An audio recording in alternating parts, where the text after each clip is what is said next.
How's it going, everybody? This is Wesley here from the Performance Lab of California, here to introduce you to our football strength and conditioning program.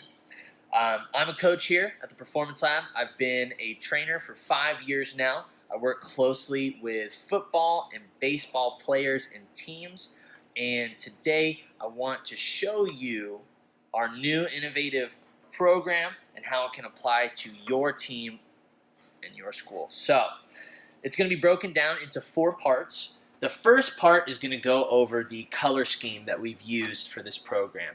You're going to notice that this program is very colorful, it's very flashy, and there's a big reason behind it because we want you to easily determine what you are doing on a week-to-week basis.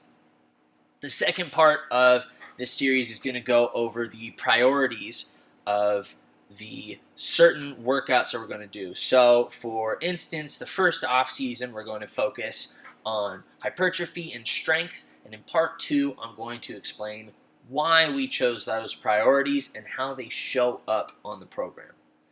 Part 3 of this video series is going to go over our thought process behind the volume versus intensity of this program. Now, once you understand the color scheme, it's going to be very easy to pick up on what volume or what intensity we're doing, but I'm going to go more into depth on what that actually means on paper in terms of the rep schemes and the weights that we're going to use.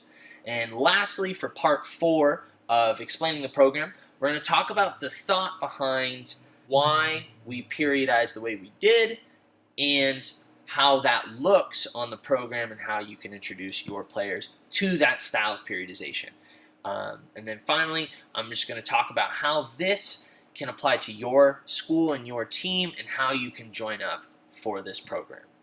All right, so part 1 is going to go over the color scheme that we've used for this strength and conditioning program. So the first thing you're going to notice about this program, it is super flashy with the colors. You know, we've got reds, orange, yellow, blue, green, you name it, we have it on here. And that's just for your eye to catch what you're doing very quickly.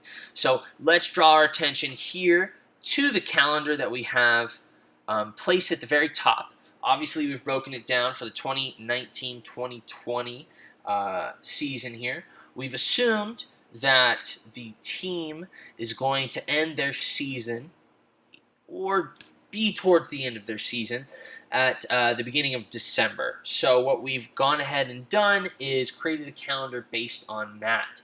As you could tell, every week up through the end season and even into the end season here is going to have a certain color. Now this color corresponds to the specific workload, rep scheme, intensity, volume, all of that we have placed for that week for the athletes. As you could tell over here on the very right of the calendar, as well as the left of these 2 graphs here, we've set red to be the highest intensity and blue to be the lowest intensity, or as you can see, blue being a deload week, lower intensity, green being a little bit more, load, yellow being a little bit more, and so on and so forth. So the color scheme corresponds to intensity, and once you master what each color is in terms of rep schemes, it'll be easy to know what you're doing that week.